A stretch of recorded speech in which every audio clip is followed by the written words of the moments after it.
Before his own day, Polybius says the events of the world were unconnected and separate, and the histories confined to particular countries. Now, for the first time, the universal empire of the Romans rendered a universal history possible. This, then, is the august motive of his work, to trade the gradual rise of this Italian city from the day when the first legion crossed the narrow strait of Messina and landed on the fertile fields of Sicily, to the time when Corinth in the east and Carthage in the west fell before the resistless wave of empire, and the eagles of Rome passed on the wings of universal victory from Calpe and the Pillars of Hercules to Syria and the Nile. At the same time, he recognized that the scheme of Rome's empire was worked out under the aegis of God's will. For as one of the middle-aged scribes most truly says, the chance of Polybius is that power which we Christians call God.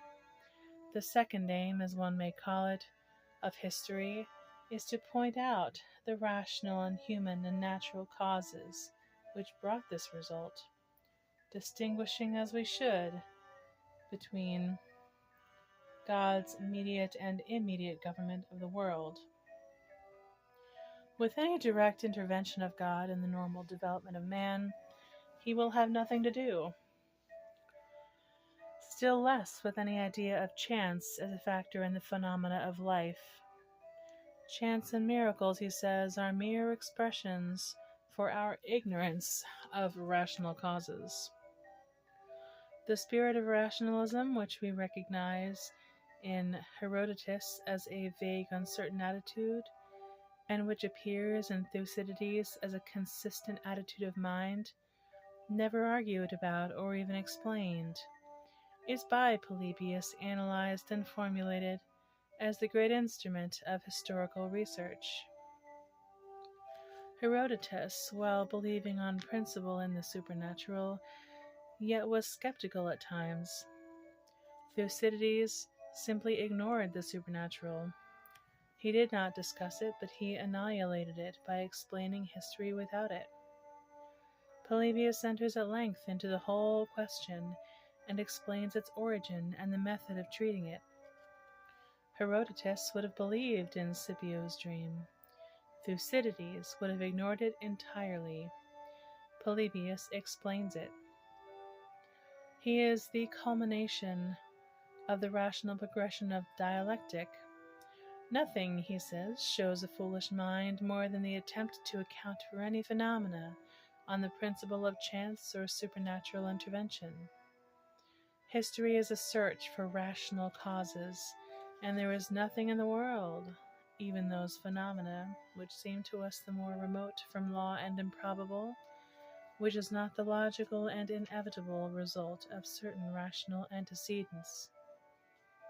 Some things, of course, are to be rejected a priori, without entering into the subject. As regards such miracles, he says, as that on a certain statue of Artemis rain or snow never falls, though the statue stands in the open air, or that those who enter God's shrine in Arcadia lose their natural shadows, I cannot really be expected to argue upon this subject, for these things are not only utterly improbable, but absolutely impossible. For us to argue reasonably on an acknowledged absurdity is as vain a task as trying to catch water in a sieve. It is really to admit the possibility of the supernatural, which is the very point at issue. What Polybius felt was that to admit the possibility of a miracle is to annihilate the possibility of history. For just as scientific and chemical experiments would be either impossible or useless if exposed to the chance of continued interference on the part of some foreign body, so the laws and principles which govern history, the causes of phenomena, the evolution of process, the whole science, in a word, of man's dealings with his own race and with nature, will remain a sealed book to him who admits the possibility of extranatural interference. The stories of miracles, then, are to be rejected on a priori rational grounds, but in the case of events which we know to have happened, the scientific historian will not rest till he has discovered their natural causes, which, for instance, in the case of the wonderful rise of the Roman Empire, the most marvelous thing, Polybius says, which God ever brought about, are to be found in the excellence of their constitution, the wisdom of their advisers, their splendid military arrangements, and their superstition. For while Polybius regarded the revealed religion as of course the objective reality of truth, he laid great stress on its moral subjective influence, going in one passage on the subject even so far almost to excuse the introduction of the supernatural in very small quantities into history on account of the extremely good effect it would have on pious people. But perhaps there is no passage in the whole of ancient and modern history which breathes such a manly and splendid spirit of rationalism as one preserved to us in the Vatican, strange resting place for it, in which he treats of the terrible decay of population which had fallen on his native land in his own day, and which by the general orthodox public was regarded as a special judgment of God, sending childlessness on women as a punishment for the sins of the people. For it was a disaster quite without parallel in the history of the land, and entirely unforeseen by any of its political economy writers, who, on the contrary, were always anticipating that danger would arise from an excess of population overrunning its means of subsistence, and becoming unmanageable through its size. Polybius, however, will have nothing to do with either priest or worker of miracles in this matter. He will not even seek that sacred heart of Greece, Delphi, Apollo's shrine, whose inspiration even Thucydides admitted, and before whose wisdom Socrates bowed. How foolish, he says, were the men who on this matter would pray to God. We must search for the rational causes, and the causes are seen to be clear, and the method of prevention also. He then proceeds to notice how all this arose from the general reluctance to marriage, and to bearing the expense of educating a large family, which resulted from the carelessness and avarice of the men of his day, and he explains on entirely rational principles the whole of this apparently supernatural judgment. Now it is to be borne in mind that while his rejection of miracles as violation of inviolable laws is entirely a priori, for a discussion of such matter is of course impossible for a rational thinker, yet his rejection of supernatural intervention rests entirely on the scientific grounds of the necessity of looking for natural causes. And he is quite logical in maintaining his position on these principles. For where it is either difficult or impossible to assign any rational cause for phenomena or to discover their laws, he acquiesces reluctantly in the alternative of admitting some extranatural interference, which his essentially scientific method of treating the matter has logically forced on him, approving, for instance, of prayers for rain, on the express ground that the laws of meteorology had not yet been ascertained. He would, of course, have been the first to welcome our modern discoveries in the matter. The passage in question is in every way one of the most interesting in his whole work, not, of course, as signifying any inclination on his part to acquiesce in the supernatural, but because it shows how essentially logical and rational his method of argument was, and how candid and fair his mind. Having now examined Polybius's attitude toward the supernatural, and the general ideas which guided his research, I will proceed to examine the method he pursued in his scientific investigation of the complex phenomena of life.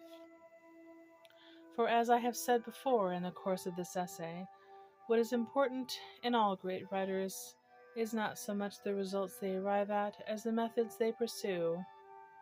The increased knowledge of facts may alter any conclusion in history as in physical science, and the canons of speculative credibility must be acknowledged to appeal rather to that subjective attitude of mind which we call the historic sense than to any formulated objective rules. But a scientific method is a gain for all time, and the true, if not the only, progress of historical criticism consists in the improvement of the instruments of research. Now, first, as regards his conception of history, I have already pointed out that it was to him essentially a search for causes, a problem to be solved, not a picture to be painted, a scientific investigation into laws and tendencies, not a mere romantic account of startling incident and wonderful adventure. Thucydides, in the opening of his great work, had sounded the first note of the scientific conception of history. The absence of romance in any of my pages, he says, will, I fear, detract somewhat from its value. But I have written my work not to be the exploit of a passing hour, but as the possession of all time. Polybius follows with words almost entirely similar. If, he says, we banish from history the consideration of causes, methods, and motives, the why, how, and wherefore, and refuse to consider how far the result of anything is its rational consequent, what is left is a mere discourse, not a significant piece of learning, an oratorical essay which may give pleasure for the moment, but which is entirely without any scientific value for the explanation of the future. Elsewhere he says that history robbed of the exposition of its causes and laws is a profitless thing, though it may allure a fool.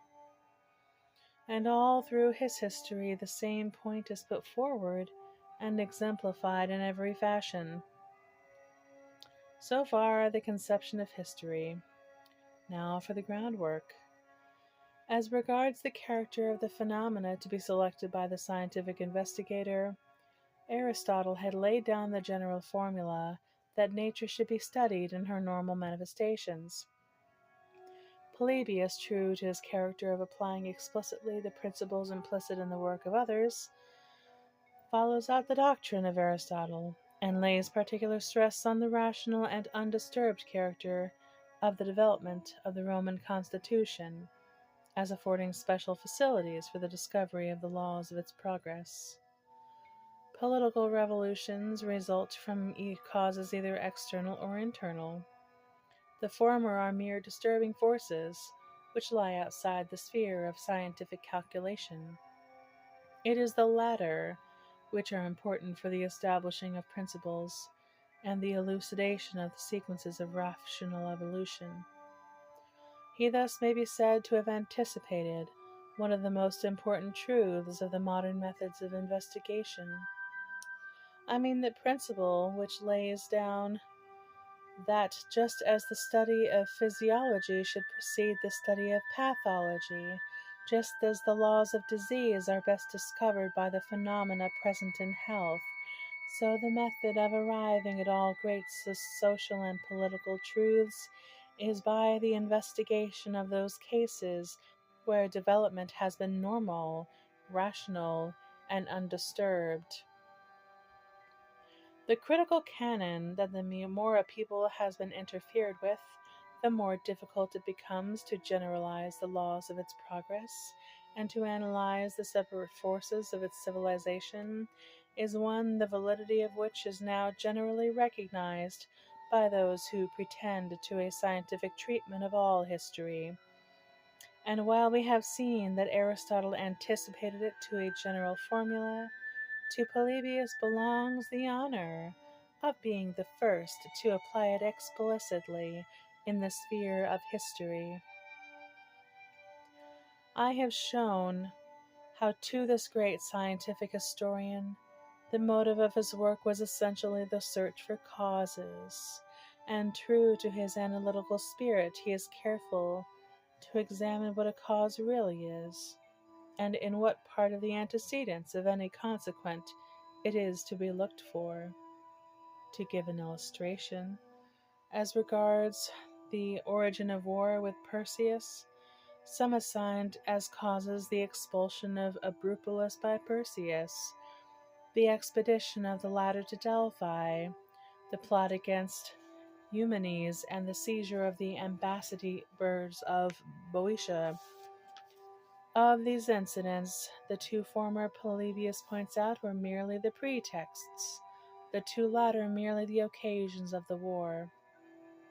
The war was really a legacy left to Perseus by his father, who was determined to fight it out with Rome. Here, as elsewhere, he is not originating any new idea. Thucydides had pointed out the difference between the real and the alleged cause, and the Aristotelian dictum about revolutions, cause, origin, and pretext. No, not about trivial issues, but arising from trivial causes. Draws the distinction between cause and occasion with the brilliancy of an epigram. But the explicit and rational investigation of the difference between cause, origin, and pretext was reserved for Polybius. No canon of historical criticism can be said to be of more real value than that involved in this distinction, and the overlooking of it has filled our histories with the contemptible accounts of the intrigues of courtiers and of kings, and the pretty plottings of backstairs influence, particulars interesting, no doubt, to those who would ascribe the Reformation to Anne Boleyn's pretty face, the Persian to the influence of a doctor, or a curtain lecture from Atossa, or the French Revolution to Madame de Maintenon, but without any value for those who aim at any scientific treatment of history. But the question of method, to which I am compelled always to return, is not yet exhausted. There is another aspect of it which may be regarded, and I shall now proceed to treat of it.